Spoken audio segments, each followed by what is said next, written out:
Welcome back after the break. اور آج ہم ڈسکشن کر رہے ہیں لیلۃ القدر کے حوالے سے کہ اس کی کتنی فضیلت ہے اور اس رات میں ہم کن کن عبادات کا اہتمام کر سکتے ہیں. مفتی صاحب ہمارے ساتھ موجود ہیں. مفتی صاحب بریک سے پہلے آپ بتا رہے تھے اجر و ثواب کے حوالے سے. میں چاہتی ہوں ایک تو آپ یہ بھی ہائی لائٹ کریں کہ کن کن راتوں میں اس رات کو تلاش کیا جا سکتا ہے. دوسرا یہ کہ کس طرح کے ہم اہتمام کر سکتے ہیں, کیا ذکر و اذکار ہونے چاہیے, کس طرح کی عبادات ہونی چاہیے. اللہ کے رسول صلی اللہ علیہ وسلم سے اس حوالے سے جو چیز منقول ہے, آپ نے فرمایا ایسے لیلۃ القدر کو رمضان کے آخری عشرے میں تلاش کرو. مزید آپ نے آسانی کر دی, فرمایا کہ طاق راتوں میں تلاش کرو. اچھا, اس کا یہ مطلب بھی نہیں ہے کہ ہم صرف طاق راتوں میں جاگ لیں اور جفت راتوں میں مزے سے سوئے ہوں, خراٹے مار رہے ہوں. آخری عشرہ ویسے ہی زیادہ فضیلت والا ہے.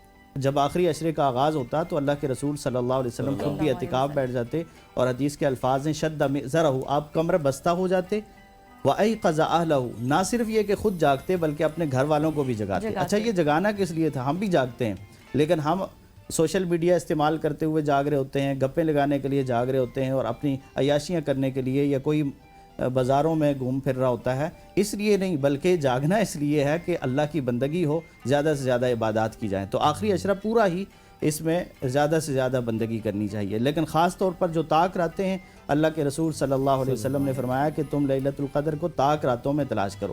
اچھا, یہ جو طاق راتیں, ان میں کوئی ایک رات متعین اللہ کے رسول نے نہیں کی, نہ ہی اللہ تعالیٰ نے متعین کی ہے, تاکہ ان ساری راتوں میں سے ہم تلاش کر کے اسے حاصل کریں. دیکھیں, جس کو جستجو ہوتی ہے نا کسی چیز کی, تو وہ تلاش کرتا ہے چیز کو. تو اللہ تعالیٰ یہ شوق اور جذبہ بھی دیکھنا چاہتے ہیں بندوں کا کہ کیا یہ تلاش کرتے بھی ہیں. اگر ایک ہی رات دے دی جاتی تو ایک رات کو تو سارے ہی جاگ لیتے, لیکن کم از کم 5 راتیں تو جاگیں نا, 5 راتیں تو محنت کریں, تلاش کریں اس کو. ہم اس چکر میں ہوتے ہیں کہ نہیں, ہمیں علامات پتہ چل جائیں, جس دن ہمیں وہ علامات پوری نظر آئی تو ہم اس کے بعد سو جاتے ہیں, پرواہ نہیں کرتے. تو یہ پوری طاق راتوں میں اس کا اہتمام ہونا چاہیے, اور جفت راتوں میں بھی قیام کا اہتمام ہونا چاہیے آخری عشرے میں. اب کرنا کیا چاہیے, آپ کا دوسرا سوال تھا.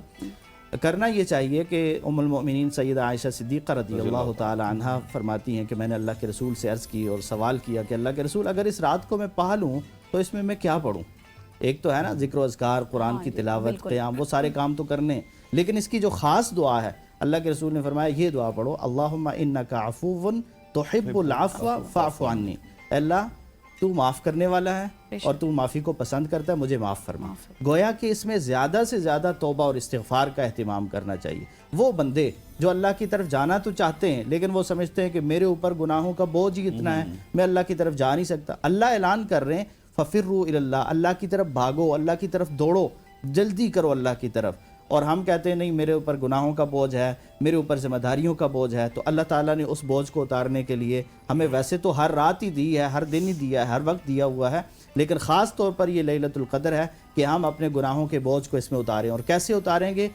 توبہ اور استغفار کے ذریعے سے. اللہ رب العالمین قرآن مجید میں فرماتے ہیں قُلْ يَا عِبَادِيَ الَّذِينَ أَسْرَفُوا عَلَىٰ أَنفُسِهِمْ لَا تَقْنَطُوا مِن رَحْمَةِ اللَّهِ, کہ میرے ان بندوں سے کہہ دیجئے میرے پیغمبر کہ جنہوں نے اپنی جانوں پر بڑا ظلم کر لیا, بڑے گناہ کر لیے ہیں, ان کی زندگیوں میں بہت گناہ ہیں, لیکن میری رحمت سے مایوس نہ ہوں. کریں کیا؟ یا ایھا الذین آمنوا توبوا الی اللہ توبۃ نصوحا, اے ایمان والو اللہ سے سچی توبہ کر لو. اور سچی توبہ وہ ہوتی ہے جس میں انسان اپنے سب سے پہلے گناہوں کا اعتراف کرتا ہے, گناہوں کے اعتراف کے ساتھ ان گناہوں پہ شرمندہ ہوتا ہے, نادم ہوتا ہے, پھر ان گناہوں کو چھوڑتا ہے اور اللہ سے یہ عہد کرتا ہے کہ آج کے بعد میں یہ گناہ نہیں کروں گا. اور پھر اسی طرح اگر کسی کے اس نے حق تلفی کی ہے تو اس کا ازالہ کرتا ہے. یہ نہیں ہے کہ اس نے لوگوں کا مال ہڑپ کیا ہوا ہے, وراثت دبائی ہوئی ہے بہن بھائیوں کی, اور وہ کہتا ہے اللہ مجھے معاف کر دے گا. نہیں, اس سے پہلے ان کے حقوق کی ادائیگی کرنی ہوگی. تو جو حقوق اللہ ہیں تاکہ ان کی انسان معافی کر سکے, اور جو حقوق العباد ہیں ان کی تلافی اگر ممکن ہے تو تلافی,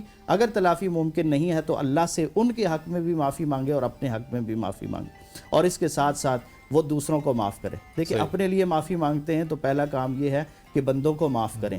اگر آپ خود معاف کرنے والے نہیں بنتے اور اپنے لیے اللہ سے معافی مانگ رہے تو ایسے معافیاں نہیں ملتی.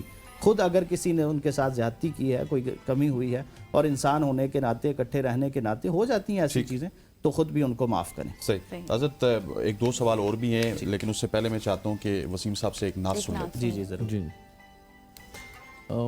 قاری وحید ظفر قاسمی صاحب کی نعت جو کیا بات ہے, بچپن میں ہم سب لوگ سنتے آئے ہیں, فاصلوں کو تکلف ہے ہم سے. واہ, یہ ابھی تک ویسے ہم نے نہیں سنی, ہم پرانے وقتوں میں چلے جائیں گے.